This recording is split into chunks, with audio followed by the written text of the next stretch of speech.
Les salles de musculation se remplissent de sportifs amateurs qui s'entraînent tout en ayant leur vie d'à côté, en parallèle de leur penchant pour l'effort. Bien que moins médiatisés que les athlètes de haut niveau, ce sont ces sportifs non professionnels qui sont les plus nombreux. Robert en fait partie. À 58 ans, il a accepté de partager son vécu d'ancien bodybuilder. Dans sa jeunesse, il a tenté d'accéder au haut niveau. Il a essayé d'amener son physique au maximum de son potentiel et présenter les lignes parfaites sur la scène compétitive du bodybuilding. Un amour dévorant pour le sport qui a modelé sa personnalité. À Québec, dans la ville où il a grandi et vit toujours, Robert a emmagasiné les souvenirs rattachés à la musculation, à ses lieux et ses partenaires d'entraînement. Au même moment, une vie personnelle à entretenir et des actes médicaux à surpasser l'ont fait jongler entre ses rêves sportifs et les embûches du quotidien. Robert transpire la passion pour le sport et témoigne aujourd'hui des dessous de l'entraînement de cette discipline, loin des clichés gros biceps, petite tête confondus, trop souvent, avec la musculation.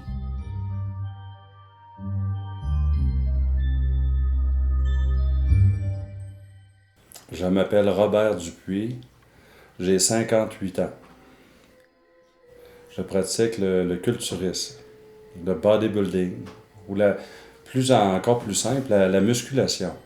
L'objectif, c'est de prendre de la masse musculaire sur une période indéterminée, longue ou courte, et de bien manger.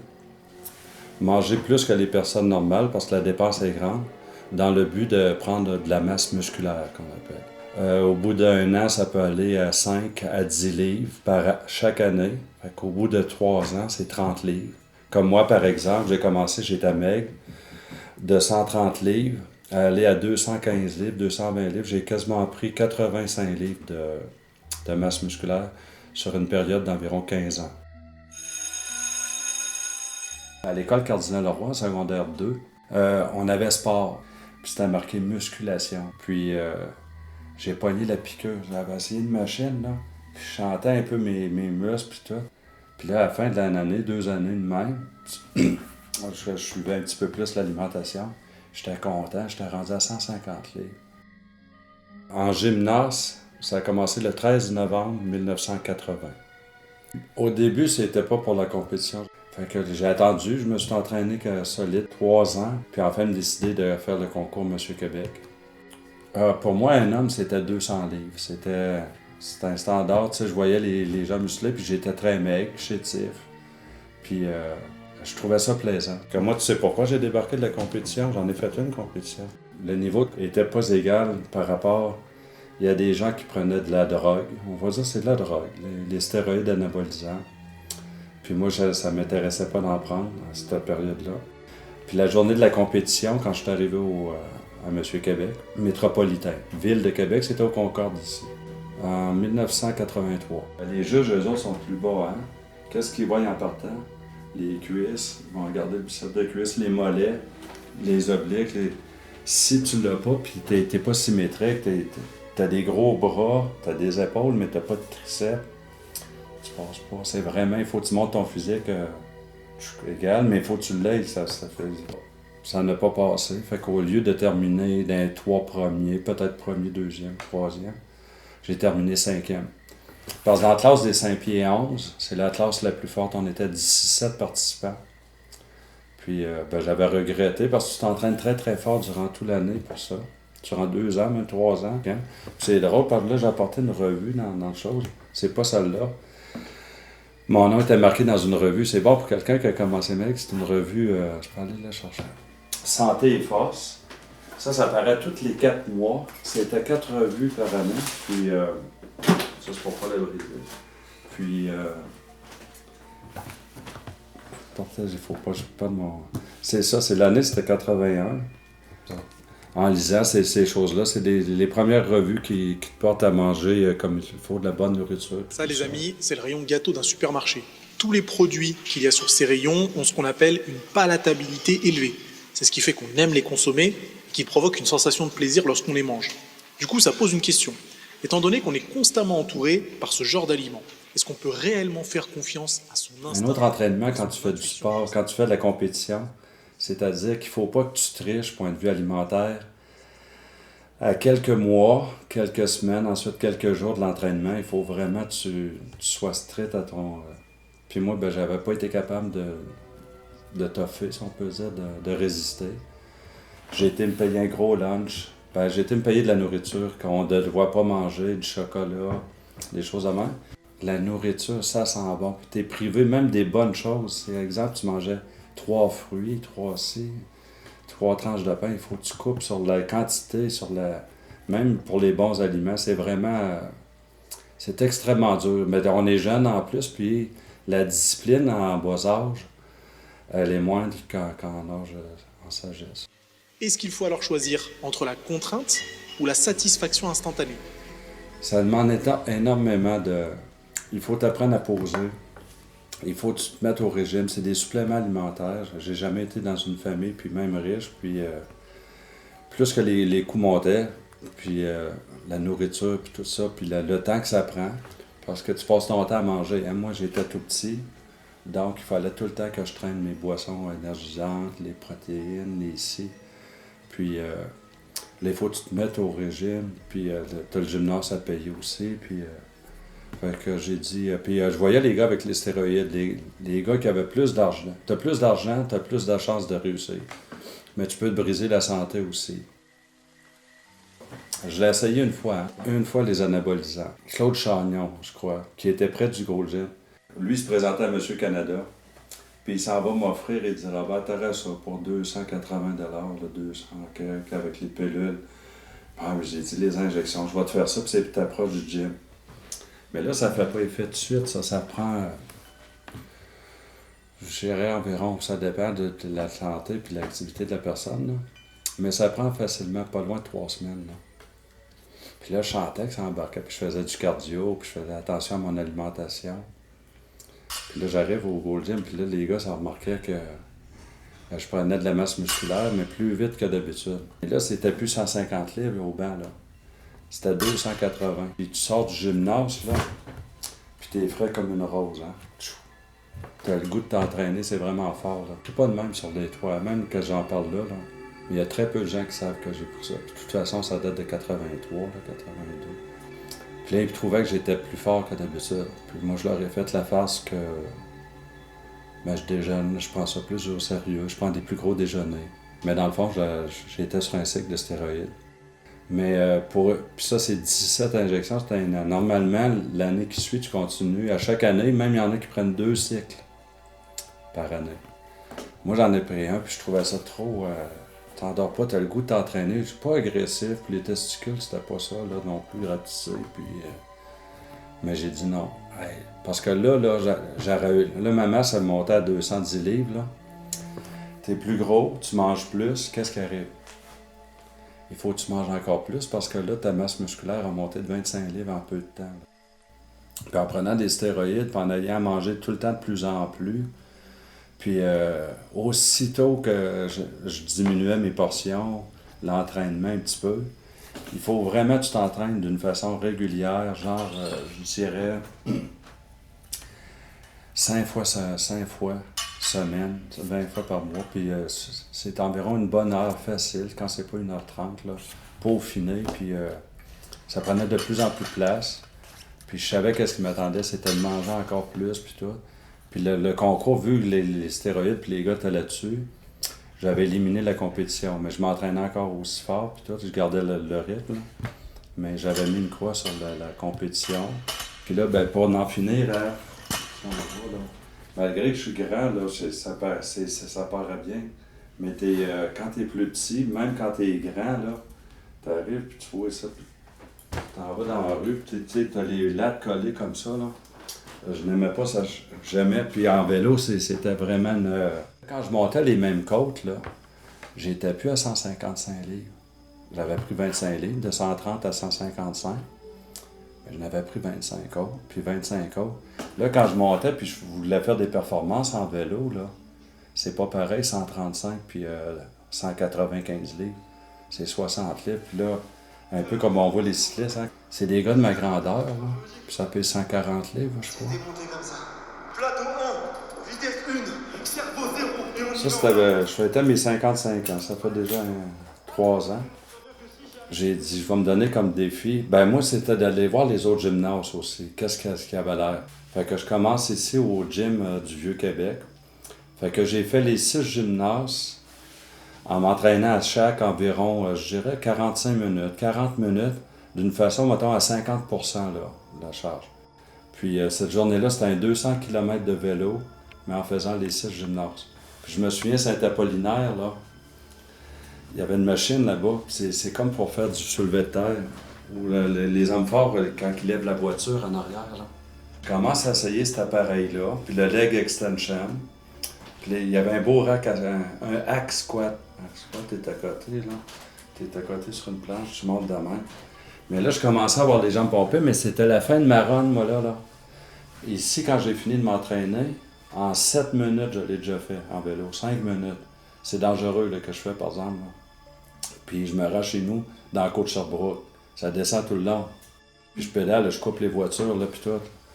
Ah, c'est mémorable. Jamais j'oublierai cette... le mélange des deux sports que j'aime, vélo, musculation. Là. Je représente un clan, c'est et seul et sans fiction. Je fais pas de crossfit, je connais que la loi de l'attraction. Mode fuck, je connais que la loi de l'attraction. Un entraînement, quand tu veux faire ça sérieux, musculaire, là, il faut que tu penses que tu es dans une bibliothèque. Un bon entraînement, c'est ne pas exagérer sur la longueur. Quand tu arrives au gym, ça prend une concentration optimale. Je dirais de ne pas faire de surentraînement, comme n'importe quelle discipline. C'est-à-dire, un entraînement, là, c'est... Si tu ne perds pas ton temps concentré, puis tu fais des supersets, qui est très avantageux, parce que quand tu fais un entraînement de, exemple, pectoraux puis dorsaux, là tu pousses, tu fais tes pectoraux. Là, si tu décides de te reposer, c'est 60 minutes. Si tu décides de te reposer, tu prends ton repos pour ensuite faire un autre exercice de poitrine, soit les parallélizés, soit les flags. Mais là, si tu fais ton dos, tu fais ta poitrine, ils appellent ça un superset. Ça, c'est des antagonistes. Hein. C'est très, c'est payant. Durant que tu forces, il y a un côté du muscle qui va se reposer, mais il va plus que se reposer parce que tu fais, mettons, biceps, triceps, pectoraux, dorsaux. Ben, dans le même laps de temps, tu vas avoir fait 2 groupes musculaires au lieu d'arriver puis de faire un exercice seulement. Malgré que l'esthétique du corps après une musculation, je voyais mon corps changer, là, j'étais content, là. Puis les gens te regardent parce que c'était pas fait comme les autres. Comme quand j'avais fait mon biceps triceps, là, je montais quand même à 17 pouces de bras. Puis les normales des hommes, c'est peut-être 15. Là.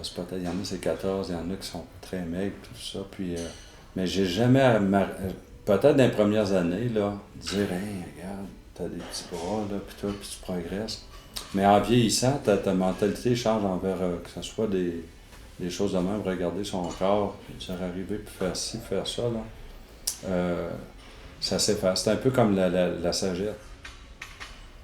Je dirais au tout début, là, pour les 10 premières années, là, oui, tu t'en veux plus, puis c'est tout à fait normal. Même, je te dirais, tu vois, j'avais 18 ans quand j'étais là en 80, ça a fait drôle, c'est 81. 18 ans. Je dirais pour une vingtaine, jusqu'à 38 ans. 38, même 40 ans, là. Oui, tu progresses, puis tu vois les progrès, puis tu dis, qu'est-ce que je peux, jusqu'où je pourrais me rendre. Et j'aime tellement vieillir avec mon âme dans fond. Je veux pas devenir comme vous, même pas de temps en temps. Je veux plus peur de bondir devant le ciel chaud.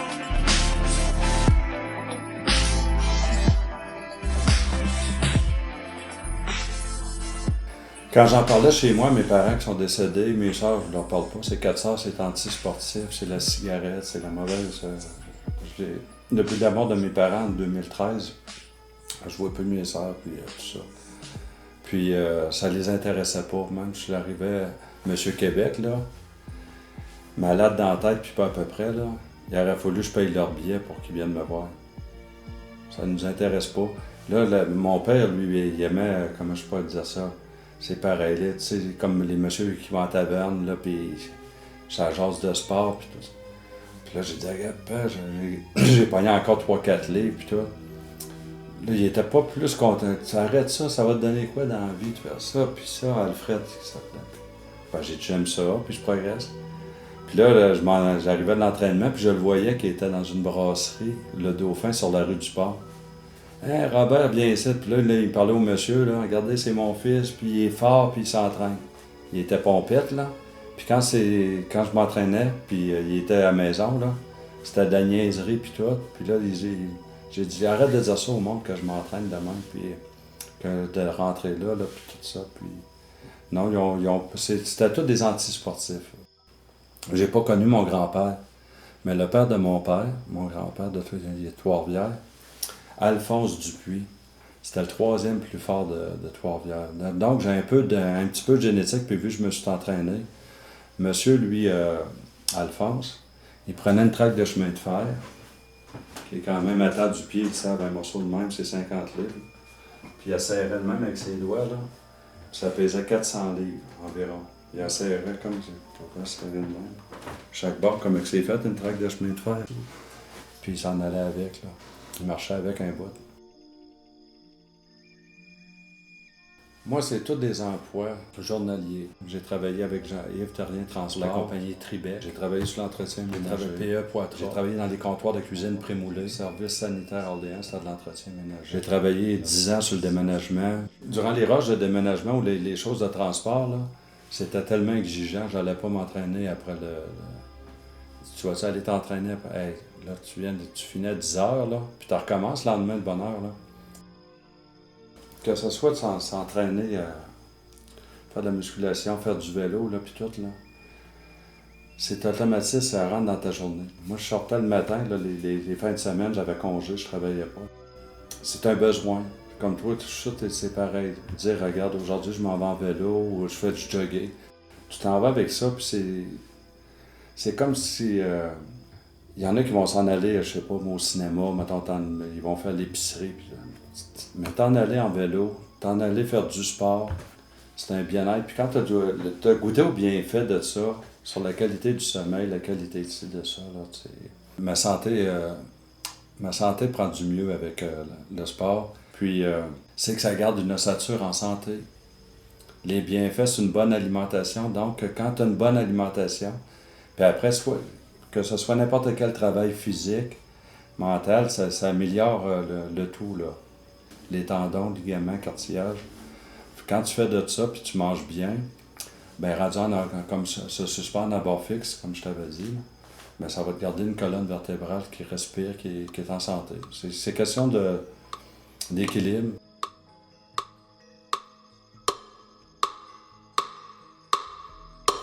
Il y en a pour eux autres, le rire, ça fera pas partie d'une chose santé, puis pourtant, là, puis même le mot, quand tu as la maladie, puis ça va pas, tu as des opérations, tu as des ci, tu as des ça, puis tu as le mot guérir.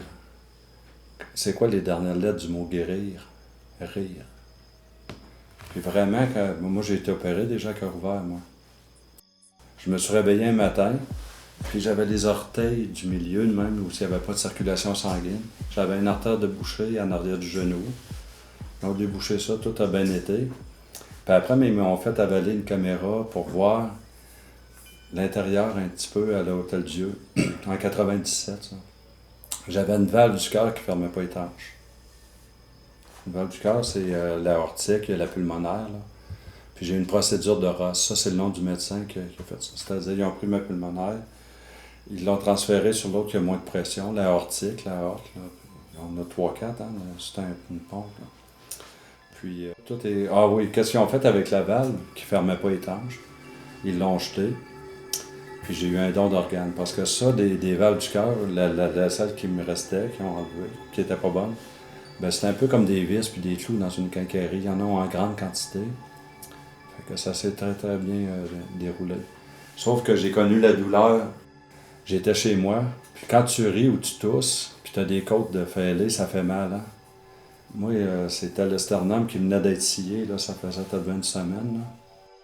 Là. Je m'assieds sur le bord du lit, je suis dans ma chambre. J'ai éternué. Ça fait ça de même, là, on aurait dit que ça aurait arraché, là. Puis les larmes, dans le coin des yeux, là, ça coulait, là. J'ai serré de même, là, puis ça a duré à peu près 5 minutes. Puis ça a passé, mais ça a été la plus grosse douleur que j'ai eue physique, là. T'as pas respecté le protocole, t'as pas fait le nombre de séries, t'as pas fait le nombre de répétitions, t'as pas mangé le nombre de calories à la calorie près que je t'ai préconisé, donc c'est pour ça que tu n'as pas de Le résultat. docteur Paul Cartier il dit là, je veux pas devoir faire des push-ups, là. Puis faire la moindre d'effort, là. Ton sternum va se souder, mais ça va être croche, puis tu vas être pogné avec des douleurs à vie. Fait qu'il dit, faut 4 mois, 5 mois, là, sans faire de bench press. Puis, tu sais ce que j'ai fait? J'ai été 1 an sans m'en faire. Je vais arrêter 1 an quand ça va me faire du bien. Puis j'avais pleuré. Pourquoi? T'arrives, tu fais pour être en santé. À 97, tu vois, j'avais une trentaine d'années. 30. Tu te fais ouvrir ça. Ta forme physique s'en va. Puis j'ai dit, c'est ça, faire du sport. Ben, j'ai dit, je vais me mettre à faire le contraire, je vais foirer, je vais prendre des drogues, je vais me droguer, je vais prendre de l'alcool, je vais me mettre à fumer, puis tout. Je vais être à l'hôpital pour de quoi, là? Hey, t'es 24 heures, là, durant 3 semaines de temps, là, j'étais accouché sur le côté. J'ai dit, peux-tu aller... Après 3 semaines, j'ai pu aller dans le passage avec un soluté. Ta forme physique, le moral n'en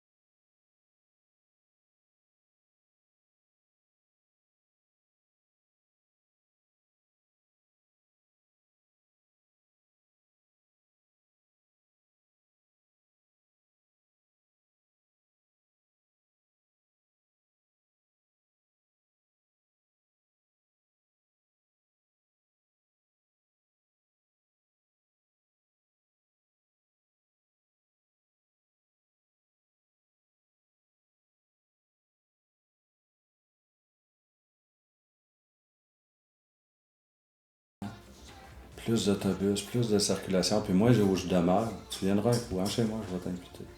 Puis tout d'un coup, là, t'es sur le balcon, puis nous autres, du balcon, ben, je vois le Mont-Saint-Anne, je vois toute la ville de Québec, Charlebourg, Sainte-Brigitte de Laval. On voit loin le pont de l'île d'Orléans, la cuve, les chutes Montmorency. Puis là, le bruit il monte, ça monte. Ça te forme un couvert, là, c'est agressant.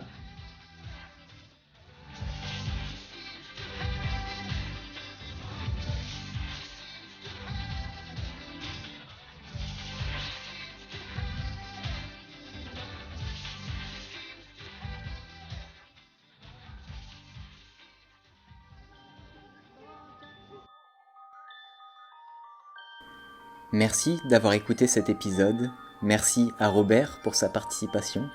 Vous pouvez retrouver les références de toutes les musiques et extraits sonores dans la description. Et avant de partir, vous pouvez suivre mes actualités sur mon compte Twitter @vic-lsd.